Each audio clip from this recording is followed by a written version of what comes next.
I like old buildings, you know, I like to kind of get the feel of what they maybe try and get the feel of what they would have been like when people actually lived in them.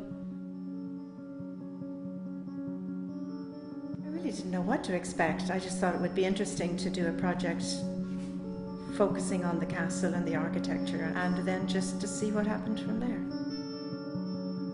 I'm just open to whatever I'm going to learn on this course.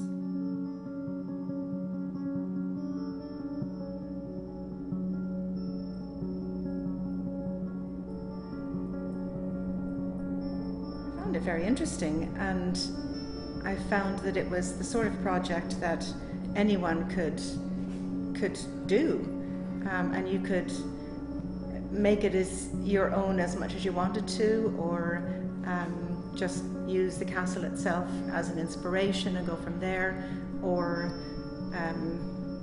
just maybe take something that was already there and go with it. So it was very easy for anybody to take it on. They gave us that option, you know, deciding for ourselves. You know, they gave us a few hints in that, but we nearly all decided what we wanted to do ourselves.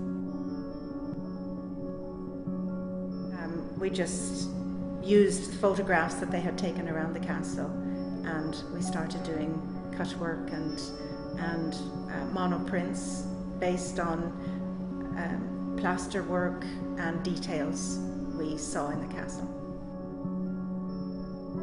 A lot of people who came thinking they couldn't do anything artistic have been inspired to even bring things home and work on them and do them in their own time. So that's been a real encouragement.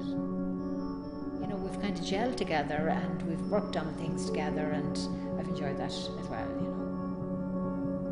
Yeah, that's been part of the fun of working as a group, and having people, the artists themselves, there to guide us and inspire us, but then talking to each other as well and learning from each other, and yeah, and encouraging people to see what others are doing, and oh yes, well I can do that, or I think I'll take that idea and go in this direction with it. People have gotten more confident and more in tune with what's expected or the possibilities of the different work we've been doing.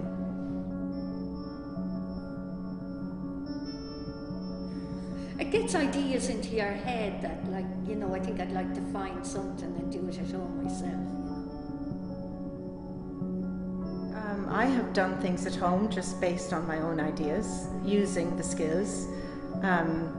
Because it's based around photographs, anybody can take photographs and then do the monoprinting or do the cut work from a photograph of any kind.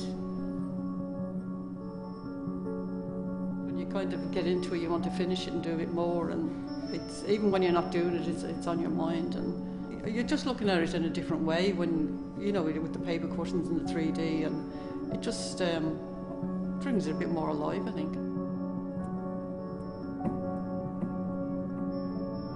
Yeah, well, I suppose they've got a bit more confident in what they're doing. I mean, we all started off not knowing anything at all, but yeah, just you have a bit more confidence, I suppose. You're a bit more aware of what you can do, not so much dependent on somebody giving you actual directions. Yeah, I think sometimes you think you can't do something, and then once you get in and, you know, think about it, you find you're very well able to do it. It's a marvellous project. We've had the tutelage of two excellent artists working in different styles and mediums, and it's an opportunity I would not have got otherwise. It's great to be, I think, included in stuff, because I think once you pass a certain age, you tend to become invisible to a lot of people. I love filling the time that I now have with creative things. This is the icing on the cake.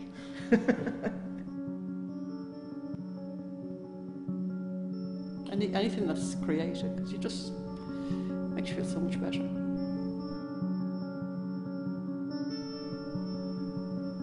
It has the lightheartedness in it enough to have